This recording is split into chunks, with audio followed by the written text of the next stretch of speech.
En 1904, la place de l'Église dans la société est au cœur de débats houleux. Le gouvernement Combes mène une politique énergique de laïcité en privilégiant particulièrement les établissements scolaires et interdit l'enseignement aux congrégations religieuses. Ceci va provoquer un conflit entre la France et le Vatican qui entraîne la rupture des liens diplomatiques dans le courant de l'année.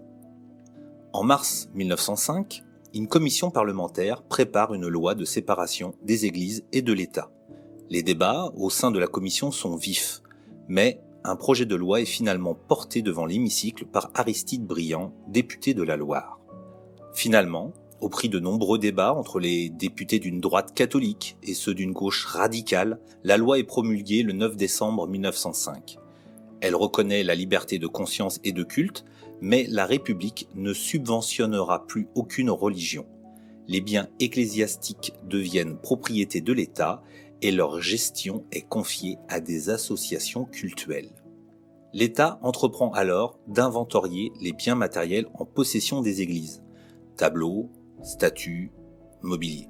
À Poitiers, comme un peu partout en France, ces inventaires sont source de tensions parfois violentes. Ainsi, le 3 février 1906, un inspecteur, accompagné par les forces de l'ordre, se présente à la cathédrale de Poitiers. Il est accueilli par des paroissiens rassemblés contre la mise en application de cet inventaire. Il est alors bousculé et frappé dans l'enceinte de la cathédrale et décide donc de revenir le 9 février, accompagné de gendarmes. Le quartier est d'ailleurs bouclé afin d'éviter tout débordement. Les journaux relatent avec leur sensibilité idéologique les événements. La semaine religieuse, journal catholique, vante l'attitude exemplaire des paroissiens qui protestent par des chants et des prières.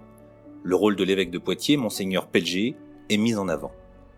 En revanche, dans la presse républicaine, Gaston Hulin, alors jeune journaliste à l'Éclaireur, salue l'attitude des forces de l'ordre, ne cédant pas à la violence face aux provocations des catholiques. Il condamne fermement les tentatives d'empêcher la mise en application de la loi. Ces moments de tension mobiliseront jusqu'à 2000 catholiques. De leur côté, les autorités font appel à plusieurs compagnies de gendarmerie.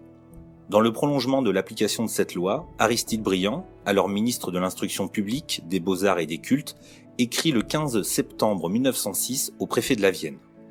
Il lui enjoint de vérifier que les établissements scolaires du département n'affichent plus d'emblèmes religieux.